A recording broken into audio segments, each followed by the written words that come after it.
Hello to you, my fellow Gooners, and welcome to Arsenal TV. This is my preview for Brighton versus Arsenal on Saturday, 3 p.m. UK time, and this game is going to be played at the MX Stadium, and this game also will be broadcasted on BT Sport. Now, guys, what do we know about Brighton? Well, Brighton are currently sitting 15th on the Premier League table with 6 wins, 11 draws, and 12 losses, and they are currently on 29 points. Now, their aim of this game against Arsenal will be to pick up all 3 points, and that 3 points will steer them clear away from the relegation zone. Now, the Seagulls are 2 points above 18th place Bournemouth, so all 3 points will be crucial to keep them away from the drop zone. Now, as we know that Brighton also are facing the risk of dropping down to the Championship League after 3 consecutive seasons in the top flight of football. Now, in Brighton's last 5 Premier League games that they've had, they've only picked up 4 points out of a possible 15, and their results have been this. They've had a draw 0-0 against Wolves away from home. They lost 1-0 against Crystal Palace at home. They drew 1-1 against Sheffield United away from home. They drew 1-1 against Watford at home. And they drew 3-3 against West Ham away from home. Now, the last time that Brighton came face-to-face against Arsenal, last time out against them, was on Thursday, the 5th of December 2019 at the Emirates Stadium, where Brighton came away with a 2-1 victory over Arsenal from an 80th minute winner by Brighton. So they'll be looking to do the double over Arsenal this season. Now, what do we know about Arsenal? Well, Arsenal didn't get the best of starts to their 2019 and 20 restart campaign of this season. They went away from home to Man City to play their game in hand at the Etihad Stadium, but Arsenal came away empty-handed. During that game, in the opening 5 minutes of that game, Arsenal picked up 2 injuries, which was by Pablo Mari and Granit Xhaka. But Arsenal, in the opening minutes of that game, did hit Man City pretty hard. They done exactly everything right.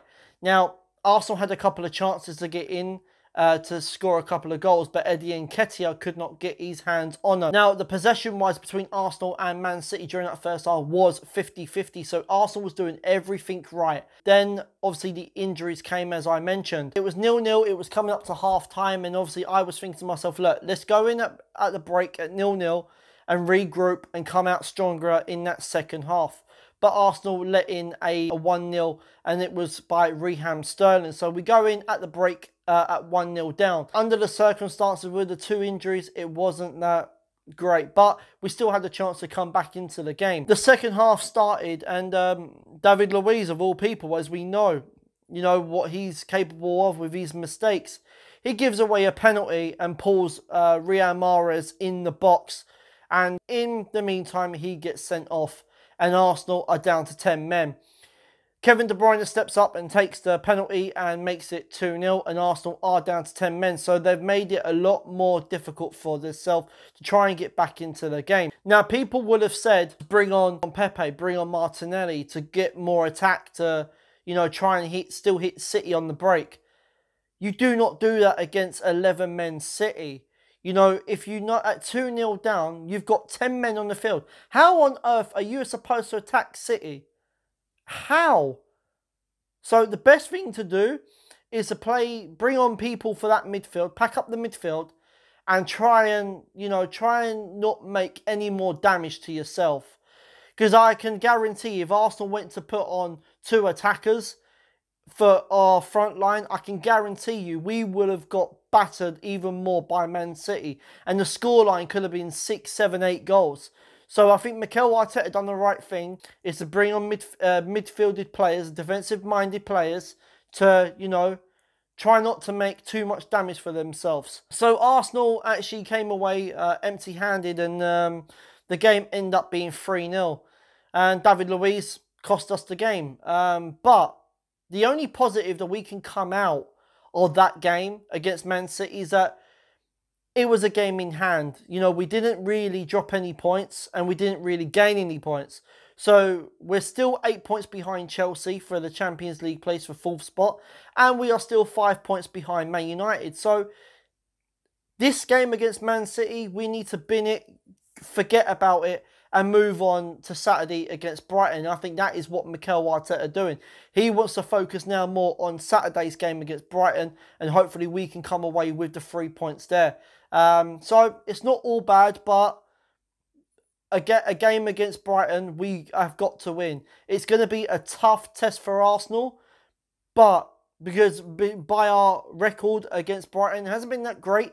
We've had a few draws and we've been losing to them. So a win, it has to be a win.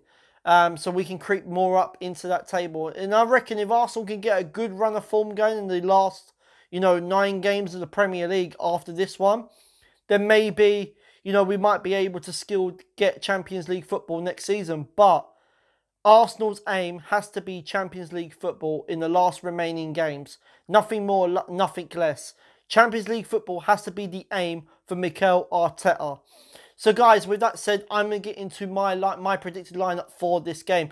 I'm going with a 4-3-3 formation, and I'm going with what I would go with. So, starting off in goal, I'm going to go with Bernd Leno. As you know by my players' ratings, he was my man of the match, and I think if it wasn't for him, the scoreline could have been a lot different. He made some really good critical saves in that game. His distribution could have been a little bit better, but he done his job. And he's the only player that can come out with his head held high and to say, look, I actually done my job. So I'm going to go with Bernd Leno. We're going to go to the flat four. First off, at right back, I'm going to go with Hector Bellerin. I thought Bellerin had a good game. He done well defensively. Didn't really give us that much in going forward, but he did still do his job. It wasn't a 7, 8, 9 out of 10 performance, but he did what he had to do under the circumstances. So I'm gonna go with Hector Bellerin. Playing at left back, I'm gonna go with Kieran Tierney. Again, same as Bellerin. I thought he played well. He gave us that little bit more trying to get forward. Didn't really, he didn't really open anything in that defence for Man City to get through. I thought he controlled it. And I thought he done well covering in that centre-back position as well when David Luiz went off. And I'm impressed with him. It was his first game back from injury, and he didn't do too bad. So I'm going to go with Kieran Tierney. We're going to go to our 2 centre-halves. First off, I'm going to go with Stockland Mustafi. I thought Mustafi was better out of him and David Luiz. And I thought he done pretty well. Wasn't, a good performance, but he's still done his job. So I'm going to go with Mustafi. Playing alongside him, I'm going to go with Socrates. Socrates, this will be his first game back from injury, and it'll just be a good time for him to get some more minutes underneath his belt and put in a good performance. So I'm going to go with Socrates. We're going to go to the midfield area. First off, I'm going to go with Lucas Torreira. This will be a good game for Torreira to come back into this game, get some minutes underneath his belt. This will be his first game back from the injury that he got at Portsmouth in the FA Cup game. So hopefully he will put in a very, very good performance. So I'm going to go with Lucas Torreira. Playing alongside him, I'm going to go with Matteo Guendouzi. I think this will be a good game for Guendouzi to play. I know he played against Man City, done okay, but there was that time where he was hanging on to the ball for too long. What I would like him to do in this game is just to get the ball, release it quicker, and I think he'll be fine. So I'm going to go with Matteo Guendouzi. We're going to go to that number 10 role. I'm going to go with Mesut Ozil. Now, I don't know if he's fit enough to play, because by Mikel Arteta's press conference, he did say, and I quote, if he gets ready and he's ready to play, then he'll play him for every game up to that standard.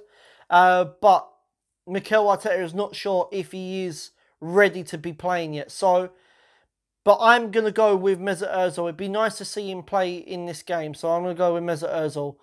Playing as a free attack, out on the right side, I'm going to go with Nicolas Pepe. As we know, Nicolas Pepe did not feature in the Man City game. And hopefully he'll get featured in this game. Be nice to see him play and to see what he can offer to us. I understand why Mikel Arteta didn't bring him on in the second half. Because there's no point, you're 3-0 down. There's no point in bringing on the player and waste him if you know you're still going to lose. So I think it was a right choice for Mikel Arteta not to bring him on. And then we'll have him fully fit for this game. So I'm going to go with Nicolas Pepe. Playing out on the left, I'm going to go with Gabriel Martinelli. I don't know why he's not playing. He was on the bench for Man City. And it was the same sort of situation with Pepe, not to bring him on.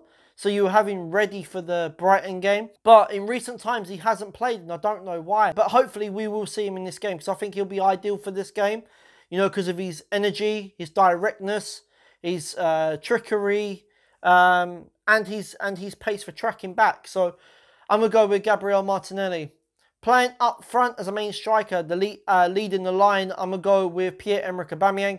Aubameyang was very quiet against Man City, and I think the reason why, because of the lack of service from midfield. I think that's about it, really. I did notice what he was trying to do, that he passed the ball to one of the players, and he ran in behind the defence so he could receive it back, but he never got it back. And I've noticed that they've been doing it in training as well. So if you're doing it in training, why are you not implementing it to the match? I just sort of don't understand. You know, he was waiting for the return, never got it, but during in training, he was getting it. He was getting the ball back. So if you're doing it in training, you should be doing it in the match. I just don't understand with that. But Aubameyang, as I said, he was very quiet, but hopefully he will score a couple of goals in this game. So there you have it, guys. That's been my preview. That's been my predicted lineup. Let me know in the comments box, as always. Do you agree or do you disagree with it? What you keep, what you change, and let me know of your predicted score. My predicted score for this game, I'm going to go with a 2-1 Arsenal. Guys, if you're new to the channel, you know what to do. Smash that subscribe button.